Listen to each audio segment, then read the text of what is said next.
സങ്കീർത്തനങ്ങൾ 135 അധ്യായം. കർത്താവിനെ സ്തുതിക്കുവിൻ, കർത്താവിനെ സ്തുതിക്കുവിൻ, കർത്താവിൻ്റെ നാമത്തെ സ്തുതിക്കുവിൻ.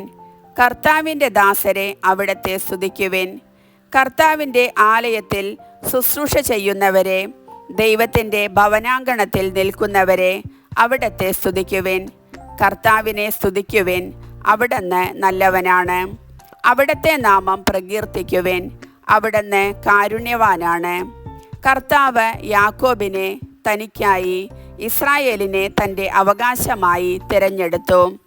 കർത്താവ് വലിയവനാണെന്നും സകല ദേവന്മാരെയും കാൾ ഉന്നതനാണെന്നും ഞാൻ അറിയുന്നു. ആകാശത്തിലും ഭൂമിയിലും ആഴിയിലും അഗാധങ്ങളിലും കർത്താവ് തനിക്ക് ഇഷ്ടമുള്ളത് പ്രവർത്തിക്കുന്നു.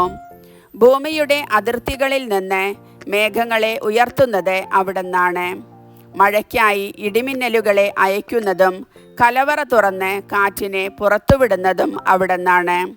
അവിടുന്നാണ് ഈജിപ്തിലെ മനുഷ്യരുടെയും മൃഗങ്ങളുടെയും കടിഞ്ഞൂലുകളെ സംഹരിച്ചത്.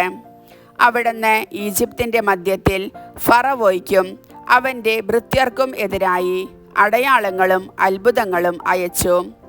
അവിടുന്ന് അനേകം ജനതകളെ തകർക്കുകയും ശക്തരായ രാജാക്കന്മാരെ വധിക്കുകയും ചെയ്തു. അമോര്യ രാജാവായ സീഹോനെയും ബാഷാൻ രാജാവായ ഓഗിനെയും കാനാനിലെ സകല രാജ്യങ്ങളെയും സംഹരിച്ചു. അവരുടെ ദേശങ്ങൾ തൻ്റെ ഇസ്രായേൽ ജനത്തിന് അവകാശമായി അവിടുന്ന് നൽകി.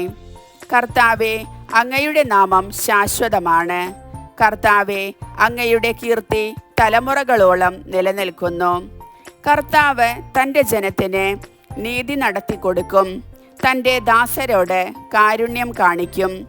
ജനതകളുടെ വിഗ്രഹങ്ങൾ പൊന്നും വെള്ളിയുമാണ്, മനുഷ്യരുടെ കരവേലകൾ മാത്രം. അവയ്ക്ക് വായുണ്ട്, എന്നാൽ സംസാരിക്കുന്നില്ല. അവയ്ക്ക് കണ്ണുണ്ട്, എന്നാൽ കാണുന്നില്ല. അവയ്ക്ക് കാതുണ്ട്, എന്നാൽ കേൾക്കുന്നില്ല.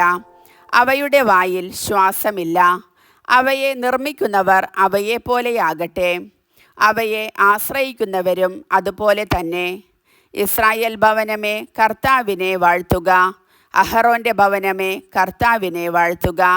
ലേവിയുടെ ഭവനമേ, കർത്താവിനെ വാഴ്ത്തുക. കർത്താവിൻ്റെ ഭക്തരെ കർത്താവിനെ വാഴ്ത്തുവിൻ. ജെറുസലേമിൽ വസിക്കുന്ന കർത്താവ് സിയോനിൽ വാഴ്ത്തപ്പെടട്ടെ. കർത്താവിൻ്റെ വചനം.